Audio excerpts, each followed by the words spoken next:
Radio Publique Africaine.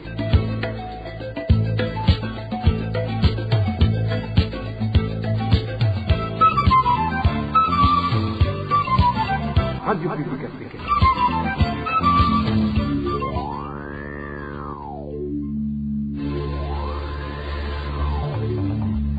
C'est le moment de suivre le journal parlé en français. À la présentation, Émile Nibasumbo. Bonsoir et bienvenue dans le journal du 18 juillet 2024, la date qui coïncide avec la journée internationale Nelson Mandela, une figure emblématique qui a piloté l'accord de paix et de réconciliation d'Arusha. Nous allons revenir sur le leadership de cette icône anti-apartheid. Et la population de Bugabira refuse d'enterrer un habitant de Kionza récemment décédé dans les mains de la police. Elle réclame l'élucidation des circonstances de sa mort. Au cours du journal, nous allons aussi évoquer les coupures du courant électrique qui persistent dans la capitale économique malgré les promesses du directeur général de la Régie des eaux. Voilà pour le sommaire. Le développement du journal, c'est tout de suite.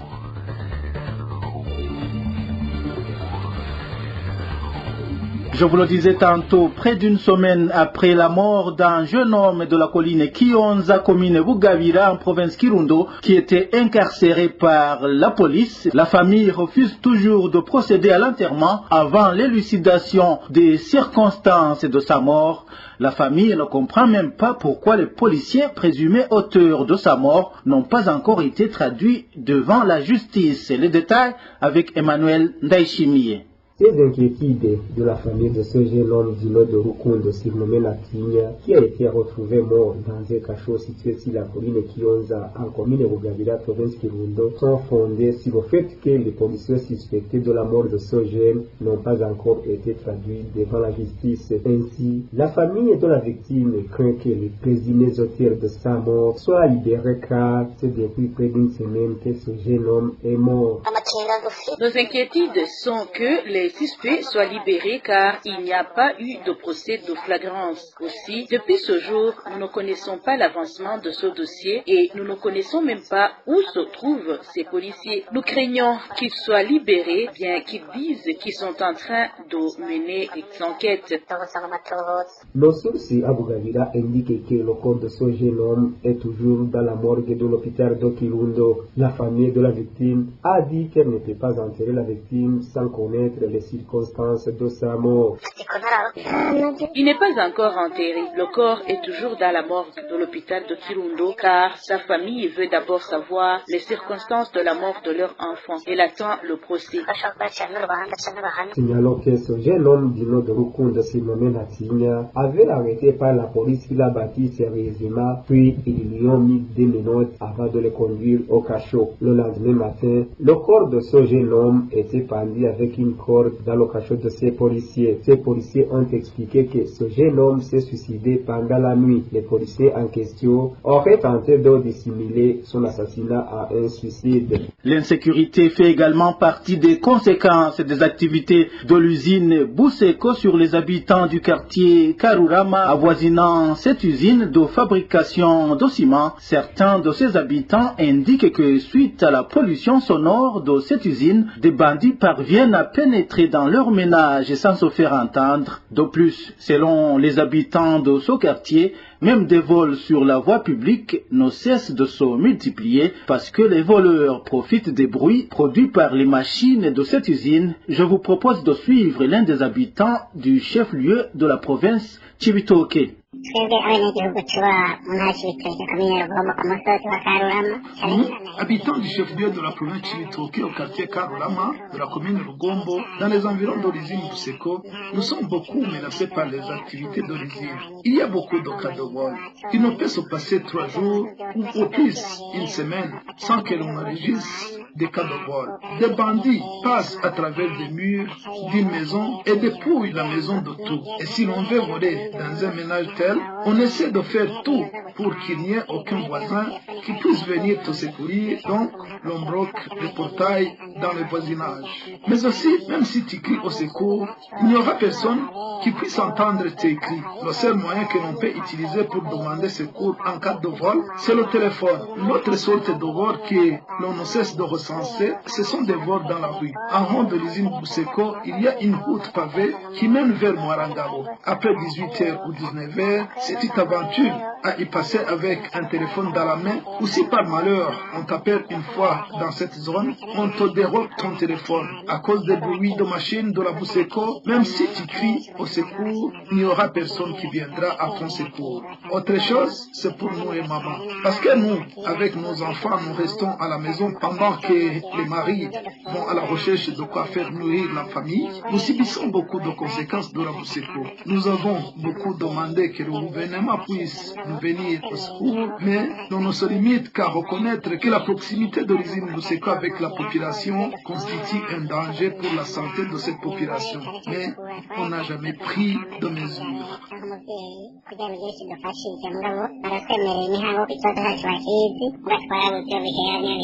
Les faibles capacités dont dispose le Bureau burundais de normalisation et contrôle de la qualité BBN dans la mise en application de ces missions sont à l'origine de ces faibles prestations dans le contrôle de la qualité des produits. Cela ressort de l'analyse de l'organisation Parsem sur la mesure d'interdiction de la fabrication et la commercialisation de la boisson alcoolisée Sapor récemment prise par le BBN. Faustin Dikoumana, directeur national de la Parsem, juge qu'il est important que le gouvernement améliore les capacités du BBN dans l'objectif d'éviter la faillite des commerçants ou des investisseurs. Pour Parsem, le bien fondé du problème, c'est la capacité du bureau de contrôle de la qualité des biens produits, surtout les produits alimentaires, BBN. C'est sa capacité au niveau institutionnel, au niveau moyen, humain, matériel, expertise. Il faut avoir une institution comme BBN qui est adaptée aux standards internationaux, qui est certifiée comme d'autres bureaux de contrôle dans la sous-région ou même ailleurs dans le monde. Vous savez que même actuellement, le centre de promotion des exportations est parmi les mesures qui doivent être prises, c'est le renforcement de la BBN. Même nous voir au niveau du budget, l'année passée, le budget alloué à BBN était de 2 milliards 760 millions, aujourd'hui c'est 3 milliards 280 millions. C'est insuffisant par rapport au plan d'action de BBN. Donc, pour autant qu'un BBN n'aura pas de capacité, de l'expertise nécessaire, il y a toujours des problèmes. Mais je crois aussi qu'il faut qu'il y ait un fonctionnement institutionnel cohérent. Parce que même s'il advenait que le gouvernement passe à une mesure supérieure de suspendre la commercialisation d'un produit, il faut le faire pour qu'il n'y ait pas de dommages collatéraux par rapport aux investissements engagés par les investisseurs. Parce aussi, quelqu'un déjà engagé CEF, alors qu'il a eu tous les certificats nécessaires, l'utilisation de BBN, il a déjà engagé CEF, il y a les fonds déjà en circulation. Si tout d'un coup on arrête, et c'est un problème pour lui, parce que c'est une perte inimaginable. Tout cela alors relève de l'environnement des affaires. L'environnement des affaires, il y a la capacité institutionnelle qui garantit les activités économiques. Si une fois il y a des failles au niveau institutionnel, on expose aux investisseurs au risque lié à une faible capacité institutionnelle de prendre des mesures cohérentes, adéquates pour soutenir les investissements. De son côté, le Frodebou estime que le président de la République devrait démettre de leurs fonctions le ministre ayant le commerce dans ses attributions, de même que le directeur général du BBN. Pour le parti Sarwania Frodebou, les deux ont exposé la santé de la population.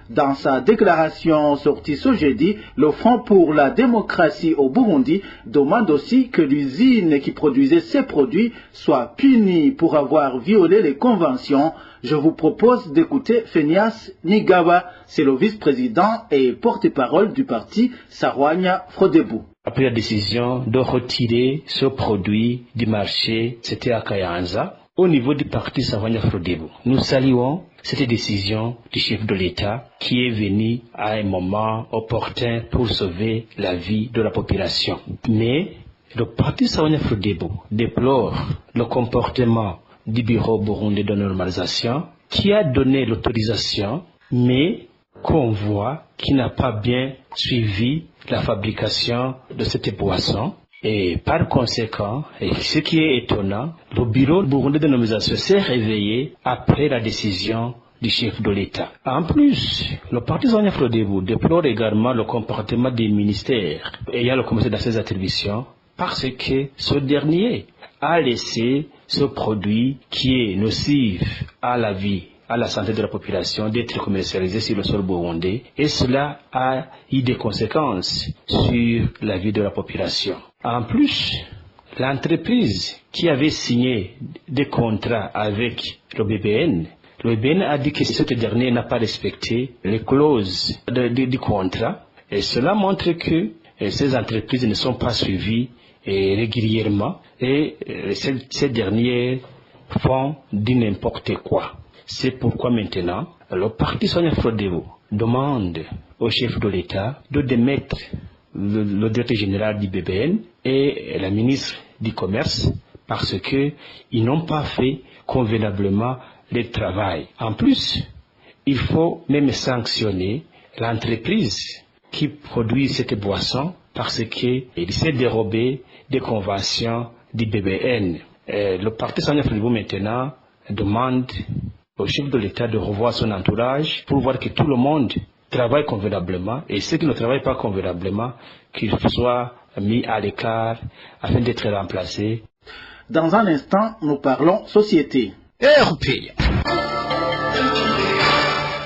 Les coupures électriques continuent de perturber la population de la mairie de Bujumbura, malgré la promesse du directeur général de la Régie des eaux, selon laquelle il n'y aura plus de délestage sauf en cas de panne. La population trouve que tous ces propos n'étaient que des mensonges, car une fois disponible, l'électricité ne peut même pas durer une seule journée. Le point avec Emmanuel Niungeko. Rien n'a changé en ce qui concerne les coupures répétitives du courant électrique à mairie de Bujumbura. Chagrinée, la population de cette capitale économique indique que souvent ces coupures s'observent à partir de 8 heures du matin. Ainsi, ceux qui exercent des activités nécessitant le courant électrique sont dans une désolation totale selon ce citoyen. Le problème lié à la coupure du courant électrique n'a pas encore été résolu jusqu'aujourd'hui, même si le directeur de la Régie des eaux nous a promis qu'il n'y aura plus de coupure. Ce n'est pas le cas. Par exemple, aujourd'hui, le courant électrique est absent depuis 8 heures du matin jusqu'à présent, il n'est pas encore revenu. Vous comprenez que c'est une perte pour les propriétaires des postes à souder, ceux qui vendent des durées congelées et les coiffeurs. Toutes ces personnes ne font rien. Par exemple, ceux qui ont des salons de coiffure sont plus touchés car ils ne peuvent rien faire sans courant électrique. En plus de cela, la population de la mairie de Bujumbura dit que même en cas de disponibilité du courant, il ne dure que le temps de la rosée. Cet habitant indique que si le courant est disponible pendant la journée, il est absent la nuit et vice versa, d'où il ne trouve pas comment expliquer ce phénomène. Rien n'a dit vraiment à ces coupures car c'est tellement grave. Les coupures continuent à se faire remarquer jusqu'à présent. Quand tu pensais à avoir le courant pendant la journée, tu ne peux pas l'avoir la nuit. De plus, la coupure peut reprendre à 18 heures et le courant peut revenir à 21 heures ou à 22 heures pendant la journée.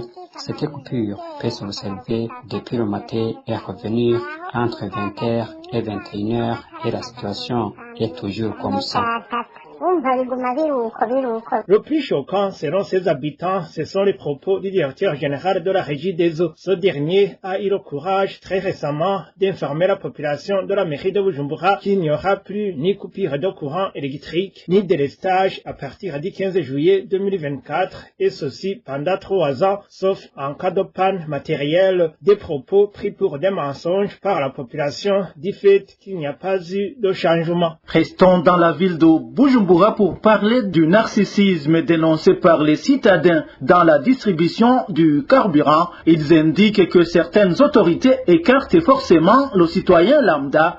Les détails avec Marie-Ange Irakoze. Les habitants de la capitale économique indiquent qu'en plus de la problématique de manque de carburant qui s'accentue davantage, il s'y ajoute le favoritisme sur base politique et administrative. Actuellement, les véhicules du parti au pouvoir, CNDD-FDD, sont prioritaires à être servis sur les stations-service, comme l'indique cet habitant qui s'est entretenu avec la RPA.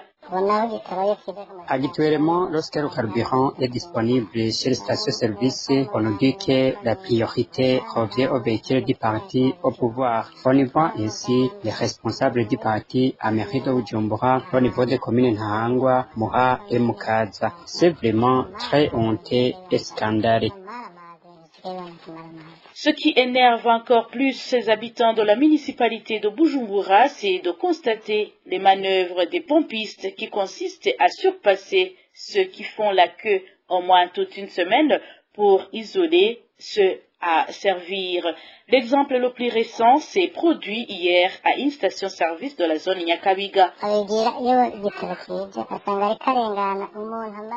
Il s'agit de l'injustice. Hier ici à Nyakabiga, on a vu des autorités du parti s'introduire et on nous a ordonné de laisser passer au premier rang. Des fois, on nous dit qu'il reste le carburant pour la CENI. En tout cas, c'est difficile à digérer.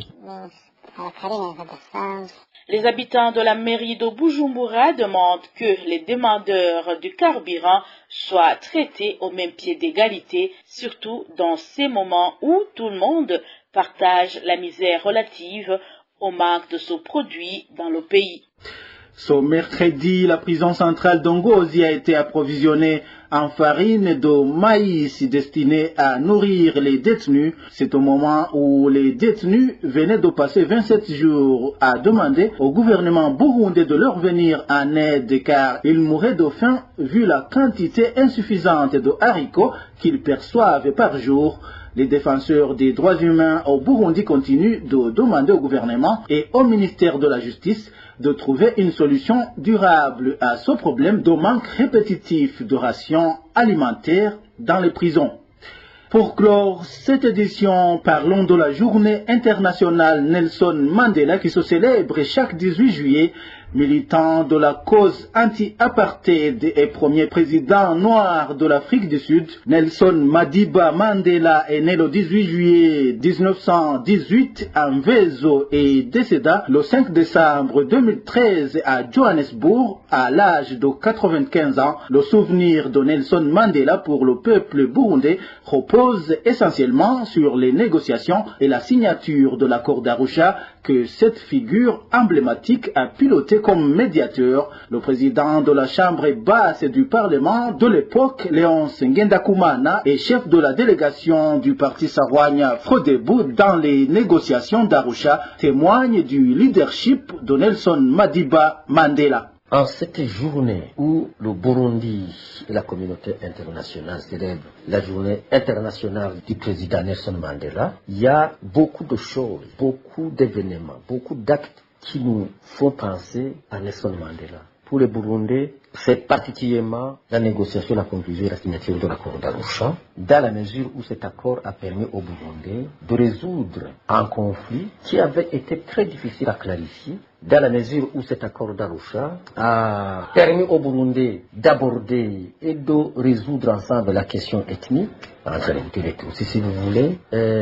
Cet accord d'Arusha a permis aux Burundais de mettre en place des institutions qui tiennent compte de toutes les composantes de notre nation. En termes simplifiés, c'est l'inclusion générale de différentes minorités dans la gouvernance générale de l'État, parce que les autres, ils sont faits par les élections. Alors, cet accord aussi nous a permis d'arrêter une guerre fratricide insensée qui venait de passer plus de 15 ans. Donc l'accord d'Arusha est considéré, je le répète, comme une vision pour la refondation de la nation burundaise. C'est pour cette raison qu'il est inacceptable qu'il y ait un parti politique ou un groupe ethnique qui s'en approprie ou qui combattent cet accord. C'est pas normal qu'il y ait des gens qui rejettent cet accord, particulièrement ceux qui sont au pouvoir. C'est vraiment anormal, compte tenu de tous ces faits, de tous ces bienfaits de la condamnation. Alors, se souvenir de Mandela aussi, je me souviens de lui particulièrement sur sa désignation comme successeur au feu président Mwalimu Julius Kamara Nyerere. Il était très difficile, le journée a été très difficile, après ça a même de trouver son successeur. Alors quand il l'a désigné, il est venu en Tanzanie à Arusha, il a tenu sa première réunion, il a osé dire publiquement et officiellement qu'un des mal burundais et que la minorité Tutsi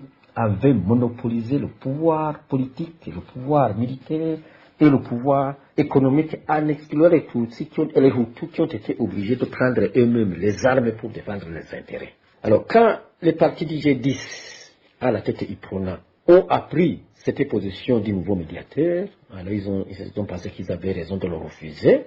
Ils ont exigé l'arrêt des activités. Les activités ont été arrêtées. Le président Mandela n'a pas lâché à cause de ça, il a continué. Et c'est là où on voit qu'il était ferme sur les principes, mais réaliste, pragmatique et même flexible. Un autre fait qui me fait penser à lui, c'est lorsque on venait de signer, après avoir trouvé des compromis sur les questions qui étaient restées en suspens, qui étaient très compliquées, le génocide, la sévère, le système électoral, la question d'intégration des mouvements politiques armés au sein des corps de défense et de sécurité, l'armée, la police, la gendarmerie, alors c'est des nations de renseignement plutôt, aussi la question relative à la commission télé et autres biens. Alors, après avoir trouvé des compromis, pas l'usage du bâton de la carotte sur ces questions, c'est là où je dis que le président Mandela était un homme fort, était un homme qui était ferme sur les principes, mais qui était pragmatique, qui était réaliste et flexible. Ça, c'est un très bon souvenir de lui, un homme qui savait se faire respecter et qui était respecté effectivement, mais pas par la force, en utilisant son bon sens. Voilà, c'est par ici que nous mettons un point final au journal du 18 juillet 2024. Merci à vous tous qui nous avez suivis à la présentation. C'était Émile Denis Basumba. Au revoir.